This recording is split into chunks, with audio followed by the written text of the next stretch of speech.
एक दिन वहाँ पर जैन नाम का साइंटिस्ट अपनी पत्नी के हाथ में एक बच्चा पकड़ाता है जिस पर वो कुछ महीनों से एक्सपेरिमेंट कर रहा है। जैन ने इस बच्चे में इतनी शक्तियां भर दी है कि अब यही बच्चा शिटॉन प्लेनेट को स्कॉर्बा से बचा सकता है। लेकिन स्कॉर्बा को इसका पता चल गया है और वो इनकी लैब की ओर आ रहा है। बच्चे को स्कॉर्बा से बचाने के लिए जैन उसको एक छोटे से एयरक्राफ्ट में पृथ्वी पर यूएसए की ओर भेज देता है। जब स्कॉर्बा और उसकी बेटी अगाथा वहाँ पर आते हैं तो अगाथा जैन का माइंड रीडिंग करके सच्चाई का पता लगा लेती है। अब स्कॉर्बा उस बच्चे को पकड़ने के लिए अपनी बेटी को एक स्पेस क्राफ्ट में यूएसए भेजता है। लेकिन बच्चे का स्पेस क्राफ्ट एक सैटेलाइट से टकरा जाता है और उसकी डायरेक्शन चेंज हो जाती है। अब वो यूएस नहीं स्पेन जा रहा है, पर अगाथा यूएसए की ओर बढ़ती है। बच्चा स्पेन के गांव में लैंड करता है और उसको एक कपल अडॉप्ट कर लेते हैं। हालांकि उन्हें उसकी मूंछें बड़ी अजीब लगती है, फिर वे उसका नाम जोआन लोपेज रखते हैं और स्पेस क्राफ्ट के साथ उसे अपने घर की ओर लेके आ जाते हैं। वे स्पेस क्राफ्ट को अपने गैरेज में छुपा देते हैं ताकि किसी को कुछ पता न चले। फिर वे उसे अपने बच्चे की तरह पालने लग जाते हैं और बहुत ही जल्दी उन्हें जोआन की सुपर पावर्स का पता भी चल जाता है। वे जब भी उसकी मूंछें शेव करते हैं तो वो तुरंत फिर से उगने लग जाती है। उसके पास सुपर स्ट्रेंथ, सुपर स्पीड और एक्सरे विजन होता है। वो पानी को फूंक मारकर उसको फ्रीज कर सकता है। लेकिन उसकी क्षमताओं को देखकर सभी उसे मॉन्स्टर समझते हैं। अब वो 10 साल का हो गया है लेकिन उसका अभी भी कोई दोस्त नहीं है। उसके पेरेंट्स उसको दिलासा देते हैं कि अगर तुम किसी और देश में होते तो लोग तुम्हें बहुत रिस्पेक्ट करते, लेकिन स्पेन के लोगों को इतना शक्तिशाली बच्चा पसंद नहीं है। इस तरह वक्त बीतता जाता है और अब जोआन 30 साल का हो गया है। अब वो एक बड़ी सिटी में रहता है और किसी को अपनी अपार शक्ति का प्रदर्शन नहीं दिखाता। वो एक नॉर्मल आदमी की तरह जीने लग जाता है। एक दिन उसका बेस्ट फ्रेंड और सुपरवाइजर जेमी उसे कॉल करके पूछता है कि तुम अब तक ऑफिस क्यों नहीं पहुंचे। जोआन कहता है कि मैं तो कब का ऑफिस आ गया हूँ। ये कहकर वो कॉल काट देता है और अपनी सुपर स्पीड की मदद से 1 सेकंड में तैयार होकर सीधे ऑफिस पहुंच जाता है। जेमी के आने से पहले वो अपनी कुर्सी पर बैठा काम कर रहा होता है। जेमी उसे कहता है कि मैं कुछ लोगों का इंटरव्यू लिया था, उसमें एक लड़की मुझे बहुत पसंद आई और वैसे भी इंटरव्यू तो डेटिंग का एक बहाना था यार, मैं उसको एक वेलकम पार्टी देना चाहता हूँ। तो जोआन कहता है कि ये कोई कॉलेज नहीं जो फ्रेशर को वेलकम पार्टी दोगे, इस ऑफिस की हिस्ट्री में कभी ऐसा हुआ नहीं है। ये कहकर वो नाश्ता करने चला जाता है और तभी वो अपने एक्सरे विजन का इस्तेमाल करके देखता है कि जेमी जिस न्यू एम्प्लॉय की बात कर रहा था वो लूजिया है, जो जोआन के साथ यूनिवर्सिटी में पढ़ती थी। वो लूजिया के लिए दरवाजा खोलता है और बड़ा खुश होता है कि लूजिया उसको नहीं भूली। उसको देखते ही जोआन उसे वेलकम पार्टी के लिए इनवाइट करता है। जोआन जेमी को एडवाइस देकर आया था कि पार्टी वार्टी कुछ नहीं होगी, लेकिन ये खुद यहाँ पर शुरू हो गया। ऑफिस आवर्स के बाद वो एक छोटी वेलकम पार्टी रखते हैं जिसमें ऑफिस का और कोई शामिल नहीं होता, सिर्फ जोआन, जेमी, लूजिया और 2 हाउसकीपर्स होते हैं जिन्हें जेमी ने जबरदस्ती पार्टी के लिए रोक के रखा था। अब लूजिया रेस्टोरेंट में जाने के बहाने वहाँ से बाहर भाग जाती है तो जोआन अपना एक्सरे विजन से उसको देखता है और उसकी बातें भी सुन पाता है। वो अपने फ्रेंड को बताती है कि जेमी तो मेरे पीछे पड़ गया, लेकिन शुक्र है यहाँ जोआन भी है। ये सुनकर जोआन डिसाइड करता है कि वो कभी लूजिया को जेमी के साथ अकेला नहीं छोड़ेगा। हालांकि जेमी उसको घर जाने को कहता है, लेकिन जब जोआन आइस लेने जाता है तो लूजिया पार्टी से चली जाती है। अब जोआन अपनी सुपर स्पीड की मदद से जल्द ही सब स्टेशन पहुंच जाता है जहाँ लूजिया ट्रेन का वेट कर रही होती है। फिर दोनों एक रेस्टोरेंट जाकर पिज्जा ऑर्डर करते हैं। तभी वहाँ पर कुछ टीनेजर्स आ जाते हैं और गेम खेलते हुए चिल्लाने लगते हैं। लूजिया को डांटती है और अपने पर्स से एक लड़के को मारती भी है क्योंकि वो लूजिया की इंसल्ट कर रहा था, लेकिन वे लूजिया को फिर भी चिढ़ाते हैं। अब एक लड़का जोआन के पीछे घोड़ा बनकर बैठ जाता है और दूसरा एन वक्त उसको धक्का देकर गिरा देता है और फिर जोआन भी गुस्से में फर्श का टायर तोड़ने लगता है, लेकिन अपने आप को वो कंट्रोल कर लेता है ताकि लूजिया को उसकी शक्तियों का पता न चले। अब स्टेशन में वेट करते हुए वो अपने पिता की बातों को याद करता है। उसे लगता है कि अपनी शक्तियां छुपाकर जीना भी कोई जीना है।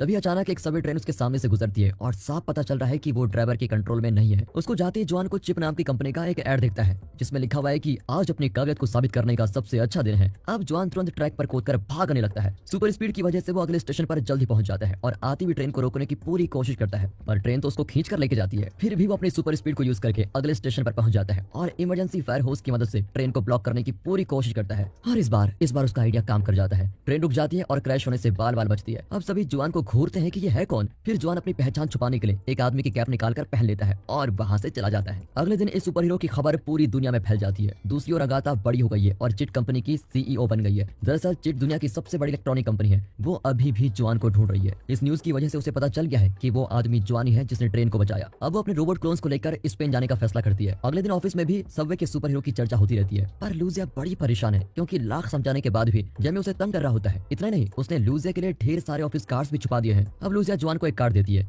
न्यूज देखकर लूजिया कहती है कि स्पेनिश सुपर हीरो सुनने में बड़ा अजीब लगता है। सुपर हीरोज या तो अमेरिकन, ब्रिटिश या जापानीज होते हैं। जर्मन भी ठीक है लेकिन स्पेनिश कभी नहीं। उनकी बातों के बीच जेमी वहाँ कबाब में हड्डी बनकर आ जाता है। न्यूज में बताया जाता है कि चिट की CEO Agatha Spanish super hero से मिलने आ रही है। ये देखकर लूजिया को यकीन हो जाता है कि ये सब एक पॉपुलैरिटी स्टंट है, यानी कि पब्लिसिटी स्टंट। अगाथा अपने पिता को कांटेक्ट करके बताती है कि मैंने जैन के बेटे को ढूंढ लिया है। इतना नहीं, आज मेरी कंपनी की टेक्नोलॉजी को घर घर में यूज किया जा रहा है। यहाँ के सारे इंसान लगभग मेरे कंट्रोल में आ चुके हैं। पर स्कॉर्बा कहता है कि उसे ढूंढने में तुम्हें इतने साल क्यों लग गए, मैं अपनी आंखों से देखूंगा तभी मुझे विश्वास होगा। फिर जब जोआन घर लौटा होता है तो उसके कान में हाई वॉल्यूम का साउंड बजने लगता है और उसके सर में बहुत दर्द भी होता है। दरअसल ये अगाथा की आवाज है जो डायरेक्टली उसके माइंड से बात कर रही है। वो कहती है कि तुरंत चिट बिल्डिंग में आ जाओ। जोआन वहाँ पर जाता है तो अगाथा उसे अपने साथ डिनर करने को कहती है। वो जोआन को कन्विंस करती है कि इस प्लेनेट में हम दोनों एलियंस हैं, तुम चाहो तो मैं तुम्हें वापस शिटॉन प्लेनेट पर भेज सकती हूँ जहाँ तुम्हें अपनी सुपर पावर्स छुपाकर जीना नहीं पड़ेगा। लेकिन जोआन को उस पर विश्वास नहीं होता और वो उठकर जाने लग जाता है। तभी अगाथा उसका माइंड रीड कर लेती है कि तुम्हें तो लूजिया से प्यार है ना, और वो तुरंत अपने रोबोट्स क्लोन को भेजकर उसको रोक देती है। होती है, लेकिन जवान भी एक ट्रेन फाइटर है और अपनी सुपर पावर्स की मदद से उन रोबोट्स क्लोन्स को खत्म कर देता है। लेकिन वे बड़ी तादाद में आने लग जाते हैं और उसके ऊपर चढ़ने भी लगते हैं, पर जवान नीचे से निकल जाता है और वहां से बच निकलता है। जल्द ही वो अपना कोट वहां छोड़कर चला जाता है। अब उसके कोट पॉकेट से अगाथा को लूजिया का बिजनेस कार्ड मिलता है और वो अपना अगला प्लान तैयार करती है। यहाँ जवान के ऑफिस में जो क्लीनिंग रोबोट्स होते हैं वो चिट कंपनी के बनाए हुए रोबोट्स ही हैं। फिर अगाथा एक क्लीनिंग रोबोट की मदद से लूजिया की कॉफी कप से उसका डीएनए सैंपल निकाल लेती है। फिर रोबोट खुद को एक कंप्यूटर से कनेक्ट करके अगाथा को ये इन्फॉर्मेशन भेज देता है। अब उसकी आवाज को सुनकर जेमी जो नाइट शिफ्ट कर रहा होता है वो अंदर आकर देखता है कि लूजिया का डीएनए इन्फॉर्मेशन किसी दूसरे कंप्यूटर को ट्रांसफर किया जा रहा है। अब वो उस रोबोट को उठाता है, लेकिन उसे लगता है शॉक। अब रोबोट उसे चेस करता है और उसके स्पाइडर जैसे पैर भी निकल आते हैं जो उसने छुपा कर रखे थे।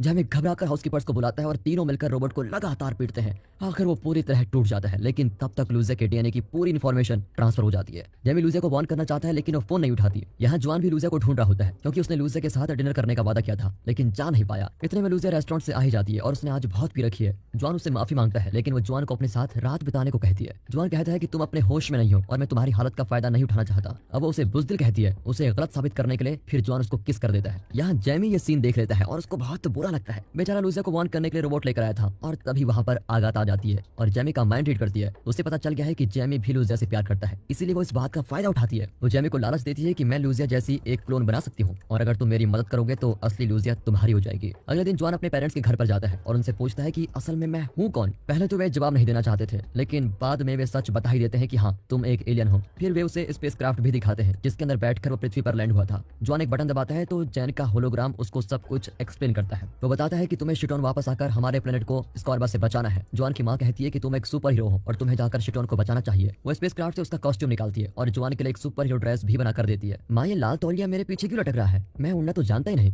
बेटा एक बार कोशिश तो करो। इस तरह उसको हिम्मत देकर उसके पेरेंट्स छत पर भेज देते हैं। वो बेचारा भी भगवान भरोसे कूद जाता है और धड़ करके जमीन पर गिरता है, लेकिन उसको कुछ नहीं होता। वो उठकर चलने लगता है। तभी कुछ बच्चे उसके कॉस्ट्यूम का मजाक उड़ाते हैं। उन्हें चिढ़ाने के लिए जवान अपनी उंगलियों से सींग जैसी मुद्रा बनाता है और तभी उसके पैर जमीन से ऊपर उठते हैं। ये देखकर तो बच्चे भाग ही जाते हैं। जब जवान दोनों हाथों में वही मुद्रा बनाता है तो वो रॉकेट की तरह उड़ने लगता है, पर वो अपनी स्पीड को कंट्रोल नहीं कर पाता और पानी में गिर जाता है। दूसरी बार वो किसी आइलैंड पर जाकर गिरता है। थर्ड चांस में वो अपने घर पहुंचता है, लेकिन दरवाजे से नहीं खिड़की से। उसकी माँ उसके सुपर हीरो ड्रेस के ऊपर दूसरे कपड़े पहनाती है और तभी लूजिया जैसी दिखने वाली रोबोट क्लोन वहां पर पहुंच जाती है। जवान को उसका बर्ताव अजीब लगता है, लेकिन वो इस बात को इग्नोर कर देता है और उसे अपने कमरे में लेके जाता है। फिर जवान उसे अपने बारे में सारी सच्चाई बता देता है। तब लूजिया रोबोट बिल्कुल वही कहती है जो अगाथा चाहती है। वो जवान को कन्विंस करती है कि तुम्हें अपने प्लेनेट में लौटकर अपने लोगों की मदद करनी चाहिए। वैसे जवान कल रात के किस के बारे में सोच रहा होता है और लूजिया को छोड़कर नहीं जाना चाहता। अब जेमी रोबोट का कंट्रोल अपने हाथ में ले लेता है और उसके मुंह से कहलवाता है कि तुम्हारा किस एकदम बेकार था और मुझसे फ्लर्ट करके तुमने अपने दोस्त जेमी को धोखा दिया है। ये सुनकर जॉन को अपनी गलती का एहसास हो जाता है और वो कहता है कि तुम बिल्कुल ठीक कहती हो। पृथ्वी पर वो मेरा इकलौता दोस्त है। उसकी फीलिंग्स को ठेस पहुंचाकर मैंने बहुत बुरा किया। मैं उससे माफी जरूर मांगूंगा। अब उसकी बातें सुनकर जेमी बहुत इमोशनल हो जाता है और इस प्लान को आगे नहीं बढ़ाना चाहता। अब अगाथा अपना प्लान भी शुरू करती है, जिसमें लूजिया रोबोट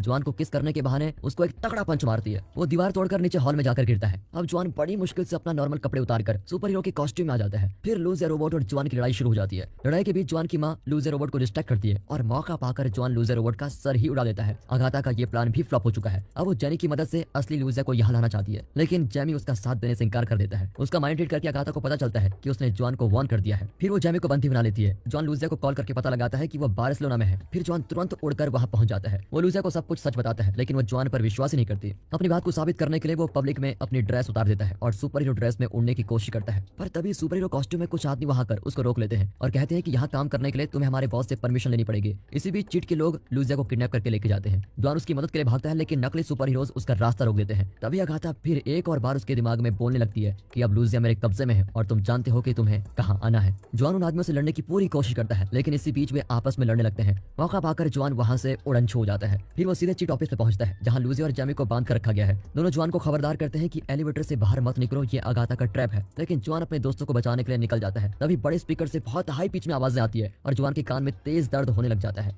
अपने दोस्त को तड़पते हुए देखकर जेमी लूजिया से कहता है कि क्या तुम मूवीज नहीं देखती? इस सिचुएशन में तुमको एक मोटिवेशनल स्पीच देनी होगी जिससे लुआन की हिम्मत बनी रहे। अरे उसे बताओ कि तुम उसे कितना प्यार करती हो, कुछ तो बोलो यार, वरना मेरा दोस्त मारा जाएगा। लेकिन सारी कोशिश बेकार जाती है। अब जेमी जॉन को इंसल्ट करता है कि तुम सुपर हीरो नहीं सुपर जीरो हो, जो इतनी सी आवाज को सह नहीं सकते। ये सुनकर तो जॉन के अंदर अपनी सुपर हीरो की आग जग जाती है। अब जेमी और लूजिया रियलाइज करते हैं कि ये दूसरे सुपर हीरोज की तरह नहीं है जो प्रशंसा से काम चलाते हैं। इसकी जितनी ज्यादा इंसल्ट करो, ये उन्हें गलत साबित करने के लिए अपनी ताकत दिखाएगा। इस सच्चाई को जानने के बाद तो लूजिया भी जॉन की खूब इंसल्ट करती है। इंसल्ट पे इंसल्ट काम कर जाती है और जॉन अपनी पूरी ताकत लगाकर एक दीवार को तोड़ देता है। फिर वो दोनों को लेकर वहां से उड़ जाता है और उन्हें अपने घर लेके जाता है। लेकिन अगाथा को इस बारे में कुछ पता नहीं होता, क्योंकि इस वक्त वो सिक्योरिटी कैमरास पर अपने पिता स्कॉर्बा को आते हुए देख रही रही है। लेकिन स्कॉर्बा के पास इमोशनल होकर अपनी बेटी को गले लगाने में कोई इंटरेस्ट नहीं है। वो सिर्फ जॉन के बारे में पूछता है। अगाथा उसे अपने मेन चैम्बर में लेके जाती है, लेकिन वो तो बच निकले। अब स्कॉर्बा अगाथा को ताने मारता है कि मुझे पता था कि तुम कभी जॉन को पकड़ ही नहीं पाओगे। तुम एकदम यूजलेस हो और हमारे परिवार के लिए तुम एक कलंक हो। मुझे अफसोस है कि तुम मेरी बेटी हो। उसके तानों से तंग आकर अगाथा उसके ऑक्सीजन टैंक को डिस्कनेक्ट कर देती है और वो मर जाता है। लेकिन मरने से पहले अगाथा उसके माइंड को रीड करती है, तो पता चलता है कि इस आखिरी चाल के लिए वो अपनी बेटी से बहुत खुश है। अब अगाथा स्कॉर्बा की कुर्सी संभालती है और अपना अगला प्लान बनाती है। यहाँ जॉन लूसिया को बताता है कि मैं सुपर हीरो नहीं बनना चाहता और नॉर्मल लाइफ जीना चाहता हूँ। ये कहकर वो अपना कॉस्ट्यूम आग में फेंक देता है, पर वो फायर प्रूफ कॉस्ट्यूम है। और तभी अगाथा अपने पिता के स्पेसशिप में वहां पर आती है। लैंड होते ही उसका स्पेसशिप एक रोबोट में ट्रांसफॉर्म हो जाता है। वो कहती है कि मैं पृथ्वी को नष्ट करने वाली हूँ। ये सुनकर जॉन तुरंत अपने सुपर हीरो कॉस्ट्यूम पहन लेता है, लेकिन वो बहुत गर्म होता है। इसी बीच अगाथा उसके बहुत पास आ जाती है। तभी उसको डिस्ट्रैक्ट करने के लिए जॉन के पापा उस पर शॉट गन फायर करते हैं। अगाथा रोबोट के स्पेशल आर्म से जॉन के पिता को खींचने लगती है, पर जॉन उसे रोक कर रखता है। लेकिन उसके पापा की पकड़ ढीली पड़ जाती है और वो रोबोट के अंदर खींचे चले जाते हैं। अब अगाथा जॉन को इतनी जोर से पकड़ती है कि वो बार्सिलोना के फुटबॉल मैच के बीच जाकर गिरता है। अब वो बच्चे जो जॉन का मजाक उड़ाते थे वे इसे रिकॉर्ड करने लगते हैं। जॉन फुटबॉल ग्राउंड से गोल का नेट चुरा कर लेके आता है और उसे रोबोट पर फेंक देता है, लेकिन उसका निशाना चूक जाता है और नेट में उसकी मां फंस जाती है। अगाथा अपने रोबोट आर्म से उसकी मां को भी अंदर खींच लेती है। फिर वो जॉन को पकड़कर जमीन पर पटक देती है और अपने रोबोट के पैरों से उस पर लगातार ISI का छाप लगाती रहती है। वो अपनी इलेक्ट्रिक आरी से उसके टुकड़े कर देना चाहती है, लेकिन तभी जैमी उसे डिस्ट्रैक्ट करने लग जाता है। लूसिया ने उसे ऐसा करने को कहा था। अगाथा जैमी को भी अंदर ले लेती है। अब लूसिया जॉन के पापा का ट्रक लेकर बाहर आती है और जॉन को पुकारती है। उसकी आवाज को सुनकर जॉन जाग जाता है। लूसिया चिल्लाती है कि उस दिन पिज्जा रेस्टोरेंट में उन लड़कों ने तुम्हारे साथ जो किया था तुम अगाथा के साथ वही करो। ये कहकर वो ट्रक को पुल के आगे पार करके वहां से भाग जाती है। फिर जॉन अगाथा के स्पेस क्राफ्ट को पंच करके उसको ठीक जगह पर पोजीशन करता है और उसके फ्रंट ग्लास पर फूंक मारकर